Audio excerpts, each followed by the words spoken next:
Oh my God! It's a CME. We'll let you know which way it's headed a little later in the video here at the Smash News Network. Least busted name of news. Is the sun gonna kill you today? Oh no! Are you scared and spooked? We'll talk about it. First, some additional imagery, only the most detailed you'll find anywhere in the known universe. This is the SDO Continuum plus 131 angstroms, and we've got new sunspots. One needs a name up here in the north, way up in the north. One needs a name way down in the south. Also, two more groups have formed in the southern hemisphere. That's the last 24 hours. This is yesterday plus today. You can see this group rapidly forming over here, not far from the equator. Another group very far from the equator up here. So, solar cycle 25, it's barely begun. Some people seem to think that we're at solar maximum already.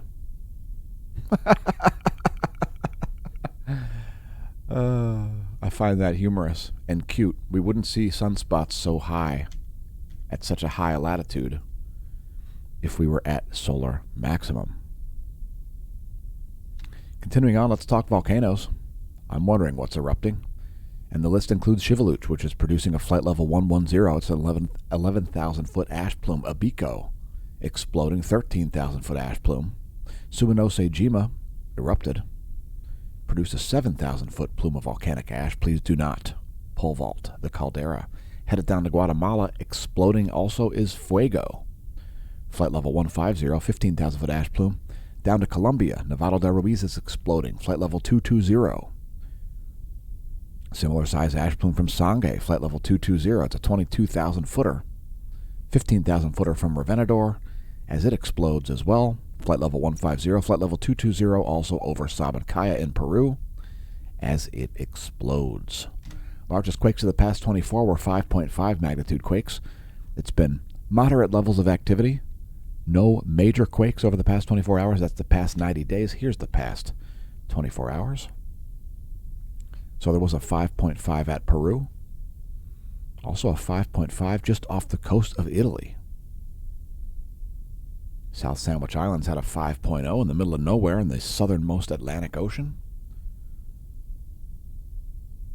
And there's that 5.5 just off the coast of Italy near Tortora Marine. Italy is definitely on my bucket list. Leave us a comment if you've gone to Italy, if you're from Italy, if you're viewing the video in Italy.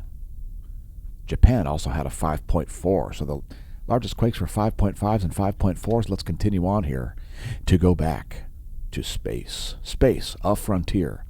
These are the voyages of the Smash News Network, least busted name in news, where we aren't fans of much of anything except for facts. More on that a little bit later in the video. This is the last 24 hours in ionized helium, 304 angstroms from SDO. One of the best wavelengths. Shows a bunch of different features here. It'll show you bright spots where there are active regions. It'll show you filaments. It'll show you coronal holes sometimes when they're very well defined like this one is.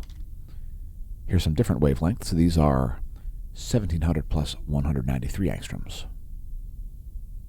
That's ionized iron and various different chemicals there at 1700 angstroms. The radio flux has come down once again. I believe it's at 128 solar flux units now. And for you new viewers, the radio flux comes from the upper chromosphere and the lower corona. So this little area right in here is where the 10.7 centimeter radio flux is emitted from. It is the most proportional data set to sunspot number. There's the 1 year graph of the radio flux. It's this black line. The red line beneath it is the sunspot number, and perhaps you'll see how proportional those data sets are. NOAA on the Space Weather Enthusiast dashboard is forecasting some additional geomagnetic unrest here. We are expecting a coronal hole wind stream from a transequatorial coronal hole to arrive in about 3 days. The next 2 days looking fairly uneventful here according to the NOAA forecast. No geomagnetic storms, just a little bit of geomagnetic unrest forecasted. So here's Earth's magnetic moment from space. That's the last 4 hours. We do see a slightly elevated solar wind speed continuing here from a North Pole-oriented coronal hole. A little bit of a subsiding of the magnetohydrodynamic pressure there. As we approach winter in the northern hemisphere. Here's Earth's magnetic moment from the ground. By the way, we did share some auroral imagery once again. More on that a little later in the video.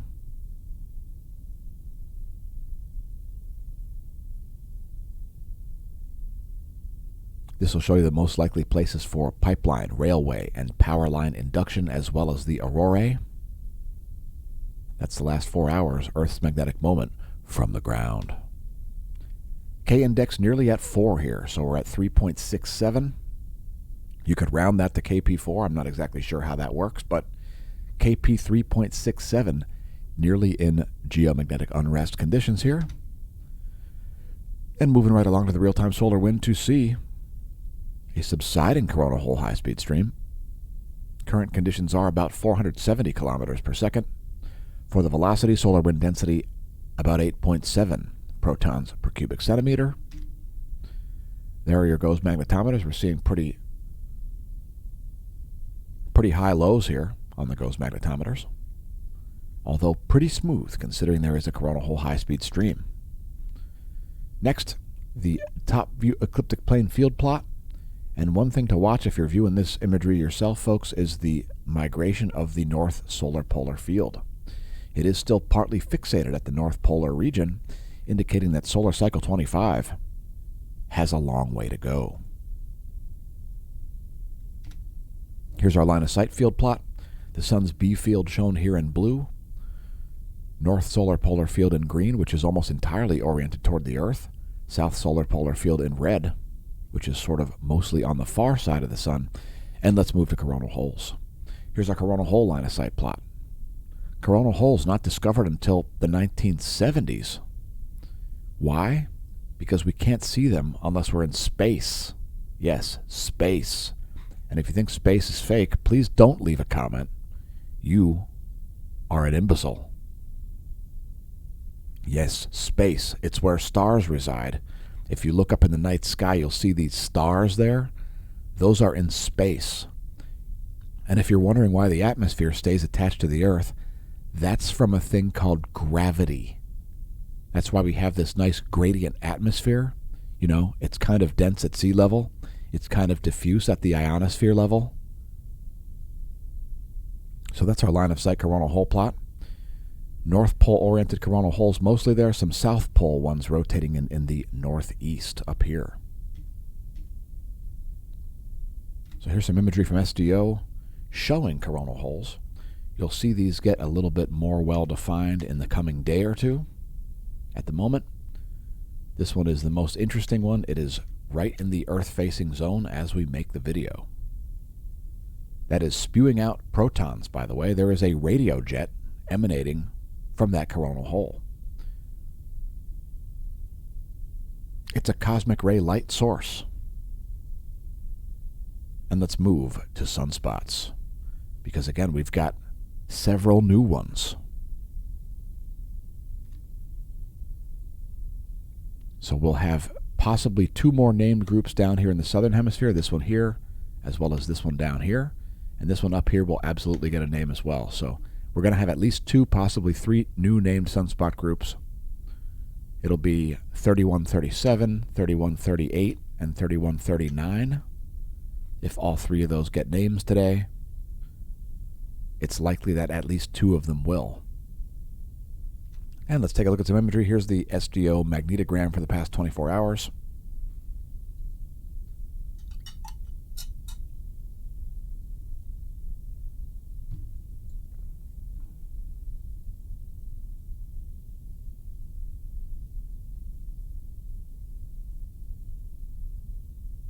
Here's the SDO continuum for the past 24 hours.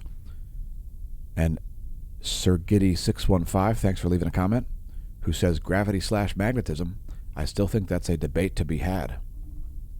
I don't know why, since gravity and magnetism are completely separate forces in the world of physics, but okay. That's the past 24 hours of SDO continuum.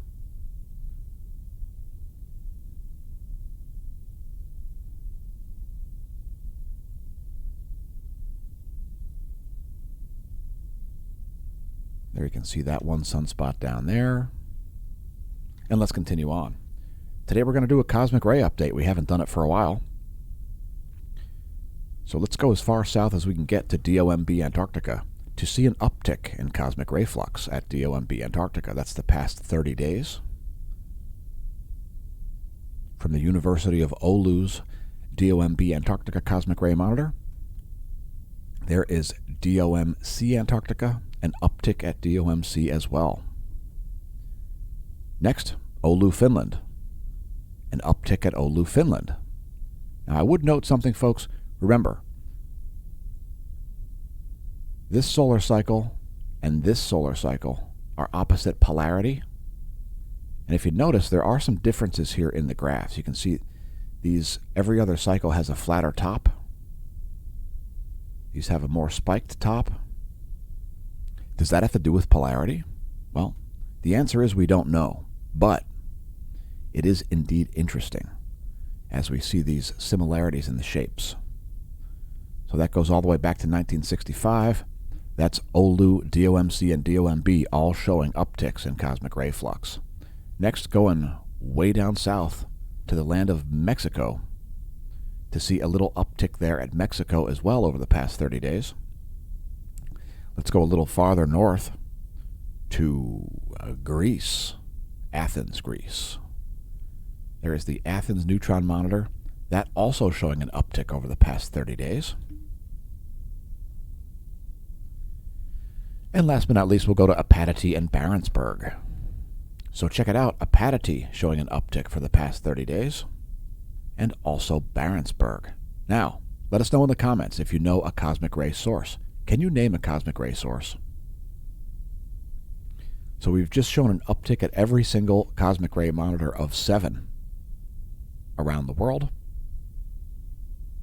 3, 4, 5. Yes, 7 cosmic ray monitors. We just showed every one of them showing an uptick in cosmic ray flux. Can you name a point source of cosmic ray flux? We'll get to it. First, press like and subscribe if you enjoy the content. Thanks for those of us who have tolerated the pathetic censorship on the YouTube platform over the past 5 years.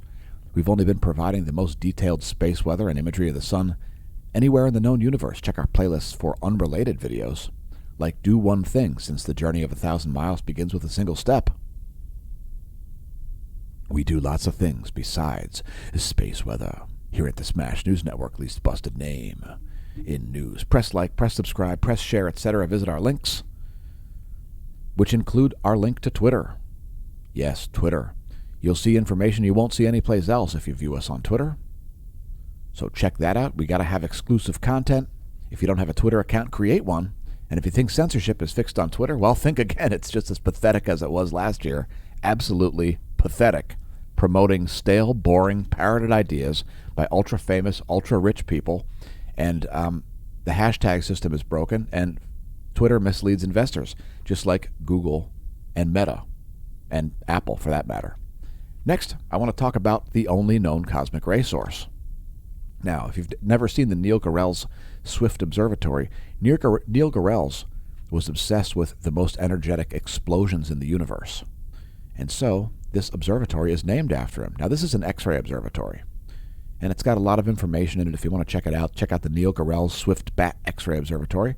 It stands for Burst Alert Telescope, where you can monitor the X-ray output of various objects. All your favorites are there, such as Sagittarius A star. If you type in SGR space A, you'll get the galactic core, and there is the X-ray output of Sagittarius A star. It's kind of boring. It's sort of just in a constant range there. It's not what you'd call a super bright X-ray source because, hey, let's face it, its poles are not directed toward Earth, which means it's not really interacting with Earth in any known way, it's not interacting with Earth, period.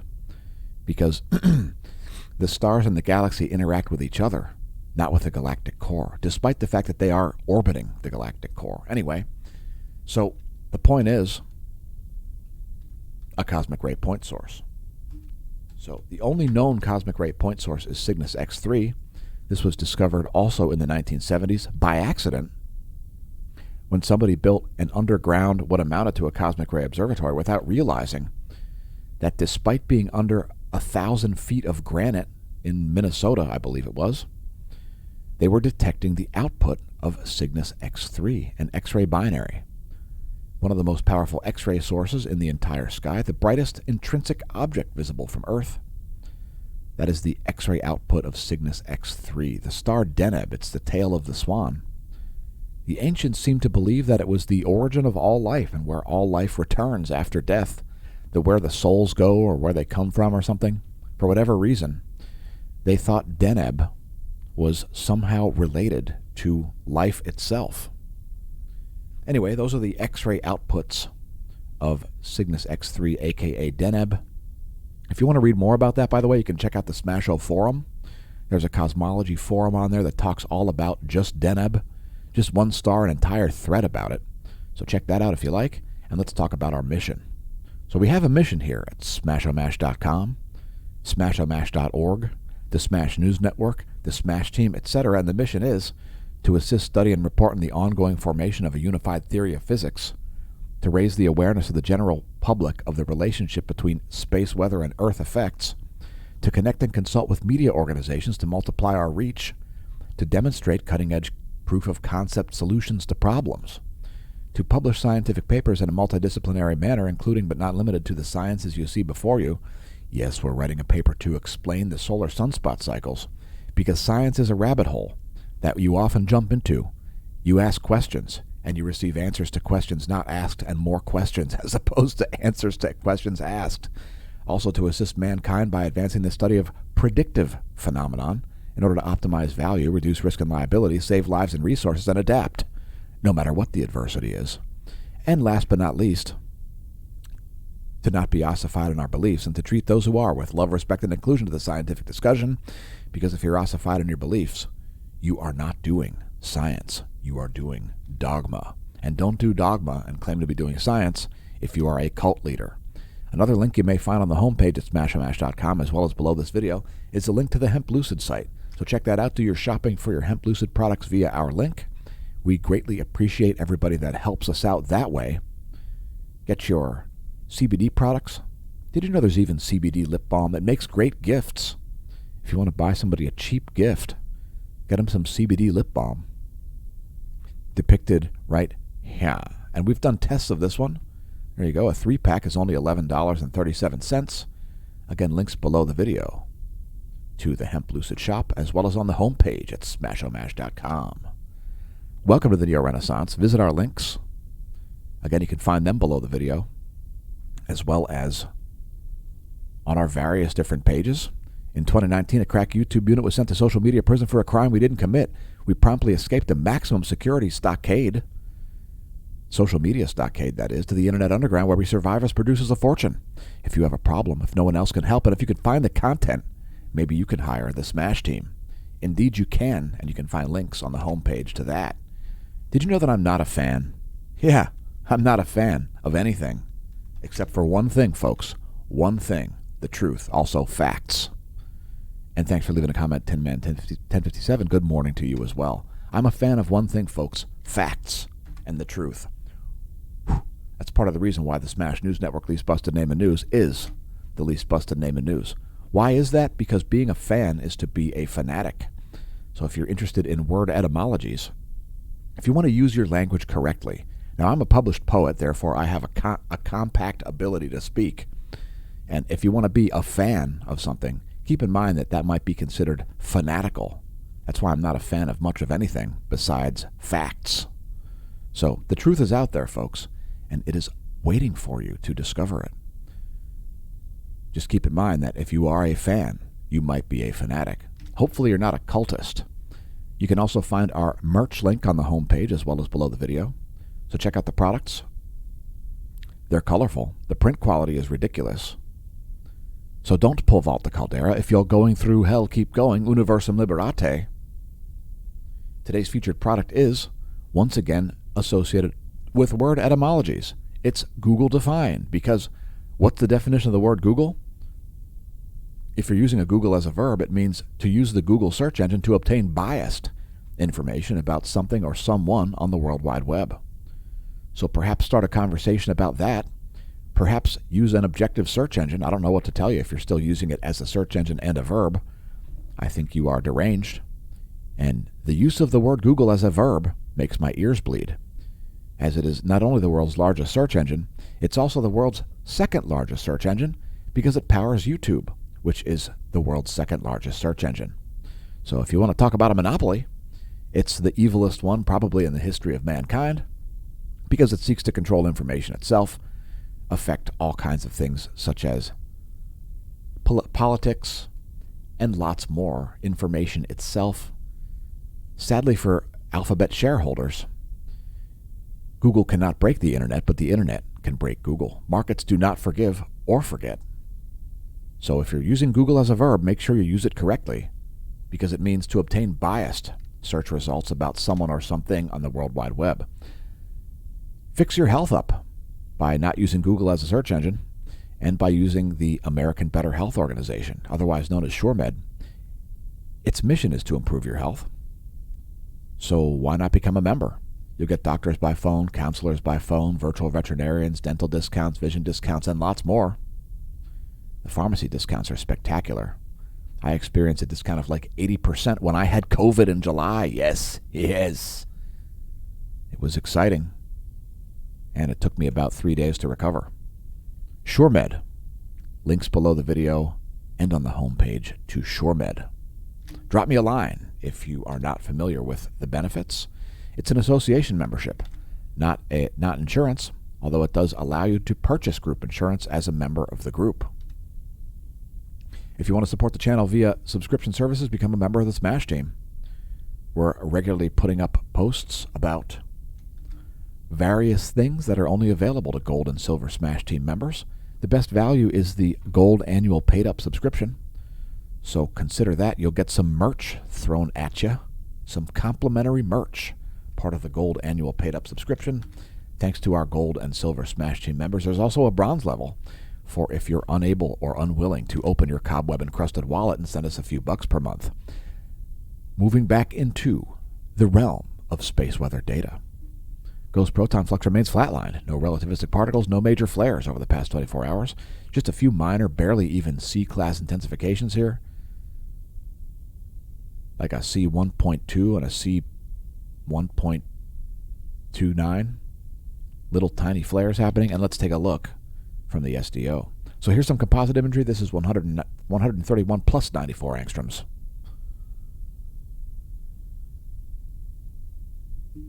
And let's subtract the 131 angstroms. There's just 94 angstroms by itself. And it looks like the most active region is this couple of large sunspots here. Here's 131 angstroms by itself.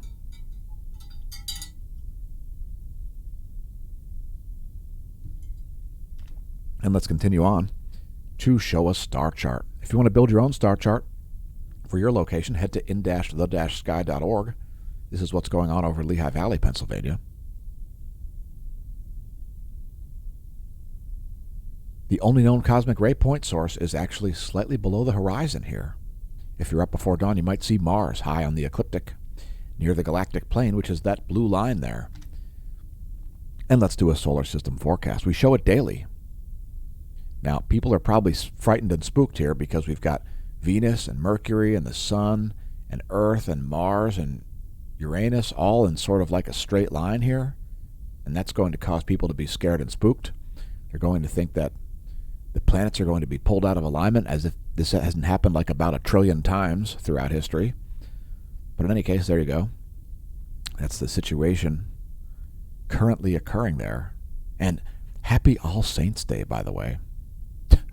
All Saints Day, the Catholic Church's answer to Halloween. Let's do the 1 week forecast. There's where things will be in a week. It looks like the full moon will happen on the 8th of November. Continuing on, we're going to show some different coronagraphs today because for some reason the George Mason University Space Weather Lab is not showing the coronagraphs. So let's just show something that we don't normally show here. It does include graphically enhanced imagery of stereo A. So there's stereo A from today, and here's stereo A from yesterday. And I think I see a CME there. Is it earthly directed? What do you think? Let's show some more imagery here from stereo A and from the Soho Lasco C3, and a great indication here of how deceptive a CME can be. Now, you may think that this is an earthly directed CME because look, it looks like a halo, right? But a far side CME often looks like a halo as well. So you can see that there clearly on the far side of the sun. If you're a regular viewer, you may already realize that Earth is off in this direction from stereo A's perspective, and behind you, if you were looking at the coronagraph from the Soho Lasco C3, and as you can see there, certainly not an Earth-directed CME. It couldn't be farther from Earth-directed. It's on the exact opposite side of the sun. So even if it were Earth-directed, the sun's still not going to kill you. You might get a little bit of additional radiation should you do a polar airline flight. You may get a little additional radiation if you're actually in space, like on the space station or something like that. Otherwise, the sun ain't going to kill you. People might kill you. The sun, not going to do it. So here's some more imagery. It's the 24-hour view. The galaxy's not going to kill you. The sun is not going to kill you. The galaxy is not going to make the sun kill you. These are some facts that we like to cite on the channel since we are not fanatics or cultists. So there's some great imagery of that. That's the last 24 hours. Here's a zoom out. Great imagery there of Venus as well on the Soho Lasco C3. Continuing on to look at filaments, and there are a massive number of filaments, so don't be surprised to see an Earth-directed coronal mass ejection. Huge filament rising over here. It's interesting Lichtenberg pattern-like structure. It's quite a unique series of solar filaments, and there are a massive number of filaments in the earthly zone here. Again, don't be surprised to see possibly dozens of coronal mass ejections sort of in the earthly vicinity here in the coming days. That is a crazy number of filaments, which are not going to kill you. Here is the GOES 16 SUVI imagery from the past about 2.5 hours. This is what we stream for extended periods on the Twitch channel, by the way, twitch.tv/smashomash. If you haven't checked it out, twitch.tv/smashomash. And let's, before we get to our bonus features, show the last 24 in the house favorite wavelength, 171 angstroms. Good times. Good times. The sun's not shutting down, and if you've painted yourself into a corner with grand solar minimum nonsense, please leave the corner. The paint will eventually dry, and your credibility will return unless you try to double down and gaslight people. Then your credibility will vanish forever and never return. Next, looking at charging hazards here from the satellite's community dashboard, we see some significant surface charging hazards over Mexico, moving toward the Central Pacific Ocean. Also some minor surface charging hazards over the Caribbean and already in the Central Pacific Ocean. Those are caused by low-energy electrons on the outside of spacecraft. Here's the electron flux, and NOAA forecasting for continued high levels of electron flux here. We got to over 10 times warning levels there yesterday. That was like 13 times warning levels there. And there's the forecast model for the electron flux. NOAA expecting similar levels today. The green boxes are the forecast. The yellow diamonds are the observation. Here's the one-year chart to put it in context. That's also from Solon.info. Solon.info/solar. You can find all that information yourself. And we'll also show the F ionosphere layer. Now, the F ionosphere layer is where the GOES 16 and GOES 17 make their measurements using radiography from their near geosynchronous orbits. Their geosynchronous near equatorial orbits. This is the vibrational frequency of the layer in which they perform their radiography. That's the vibrational frequency of the ionosphere, located at about 300 kilometers of altitude. And we do see some significant anomalies, which will become a little bit more evident when we show the next video. So this is today. And here's the anomalygram showing anomaly in megahertz from the 30-day median.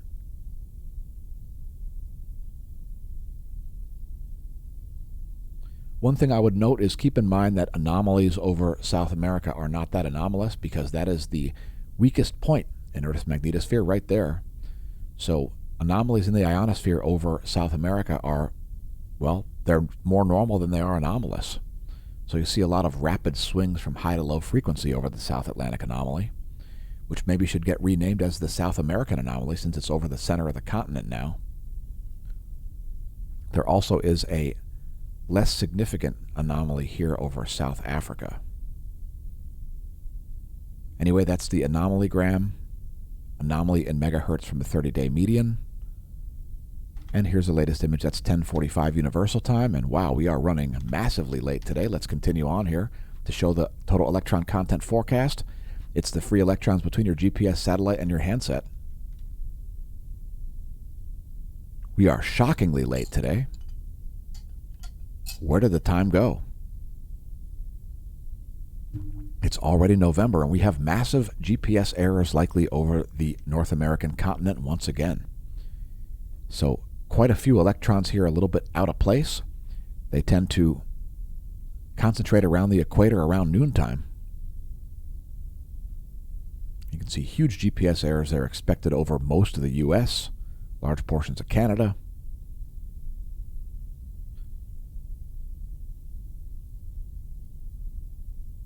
What the heck?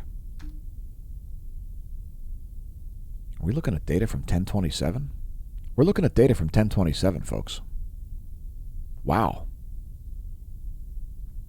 Could you maybe refresh the data? How long have we been showing that? Since 1027, I guess. Look at that, 1027. That's ridiculous. All right. Scratch that. That is ancient. This data is up to date. So again, we've got some new sunspots here, at least two named groups. There's a beta gamma class group. Up there, there's another beta gamma class group.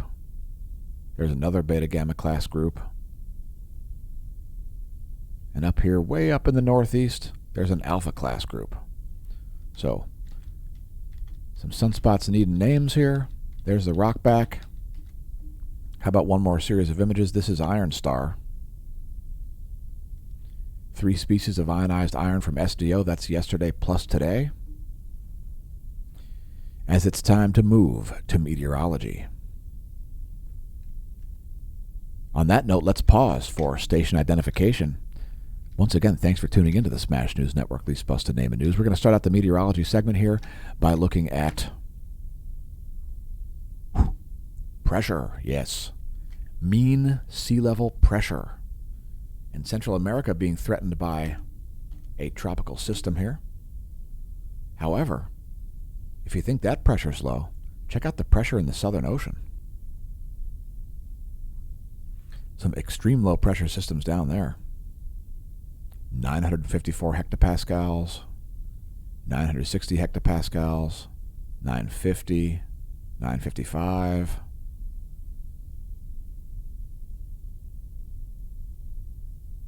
That is a major low right there. Anyway, that's mean sea level pressure, one of the many features from nullschool.net. Putting all kinds of features of the world right at your fingertips. And it looks like a cold day in eastern Australia. Shout out to Kimberly. Can you confirm that it is indeed cold there? You've got some air from the Southern Ocean blowing up here into the eastern portion of Australia, likely making for some cold temperatures and some indeed low barometric pressures. Anyway, let's switch to the wind. Here are the surface winds of this side of the planet. Here are the jet streams.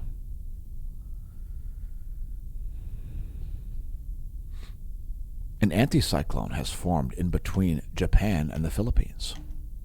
Clockwise rotation happening there in the Western Pacific. Here are the jet streams of the Western world, the Americas. Doubled up jet stream over North America. Surface winds looking like this. We've got some strong lows in the North Atlantic Ocean as well. Here are the surface winds of the Central world, Africa, Europe, the Middle East. And how about the jet streams to close out this section of the video? Blasting through some more. Here is the water vapor over the Americas.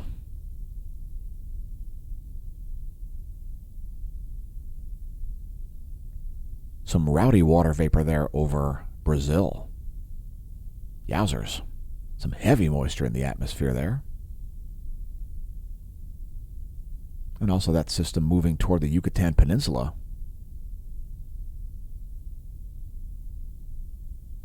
That's the NASAGO's Interactive Weather Satellite Suite for water vapor. Here's your weather.gov map. If your county's lit, click your county. We've got some winter weather advisories continuing in the western part of the U.S. Utah, Nevada, Idaho, Montana, Oregon, Washington, and California, all seeing some winter weather advisories, some winter storm warnings there, some heavy snow forecasted. Let's do a GFS model here. This is the GFS model for the next 72 hours, pressure and precipitation. And lots of blue showing up there on the map, some heavy snow expected in the coming 3 days. GFS pressure and precipitation forecast is the model depicted here. And let's take a look at accumulated snow depth change. So there is your accumulated snow depth in inches, and expecting like 2 feet of snow in some locations here, including portions of California, pushing 2 feet of snow there. Shout out to Smash Staff's mom. Happy belated birthday. It is yowzers. That is quite a bit of snow there in the western portion of the country. New Mexico, Nebraska, the Dakotas, Arizona, Utah, Colorado, Wyoming, Nevada, California, Washington, Oregon, Idaho, and Montana, all expecting significant blanketage in the coming 3 days. Kicking off November right with a lot of the white. Here is your European forecast. We'll advance this 3 days. There's your 3-day forecast based on the Euro model. And again, it's looking a little bit lighter on the Euro model. We'll have to see what happens with that. The previous forecast we showed was the GFS model. Next, looking at lightning. Some heavy lightning there over Central South America. And also some interesting lightning here over the Gulf of Mexico. Check it out. Very concentrated thunderstorm there happening in the past about 10 hours. Dag. That is a very concentrated area of lightning activity. Oh my God, it's a directed energy weapon. Yes, they really exist. Are they just used randomly for no reason in the Gulf of Mexico? No. No, they aren't. And they certainly are not that large. Next, looking at your lightning maps here from lightningmaps.org. And do we have some Texan lightning going on? Some thunder rolling in there southwest of Galveston, near Freeport. A little bit of minor lightning activity happening there. Also Corpus Christi seeing some active cells. Those are more like thunder showers.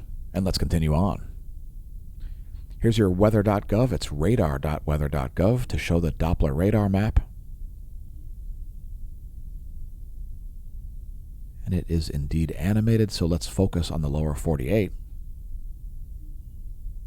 There's what's going on.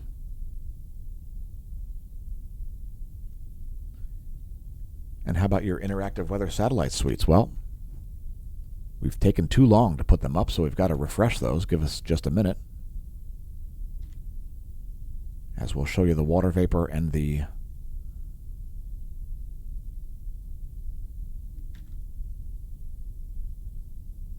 .9 nanometer infrared radiation map.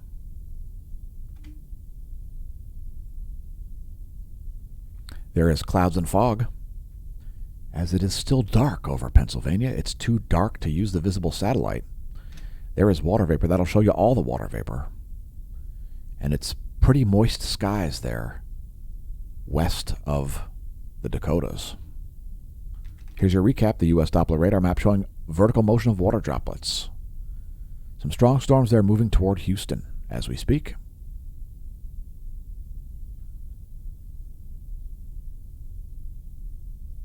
Here is 3.9 nanometer infrared radiation from the NASA GOES interactive weather satellite. And there is water vapor. Looks like clear skies over Florida. Anyway, thanks for tuning into the Smash News Network, least busted name of news. Once again, congratulations on realizing the channel exists, and may that solar wind be at your back.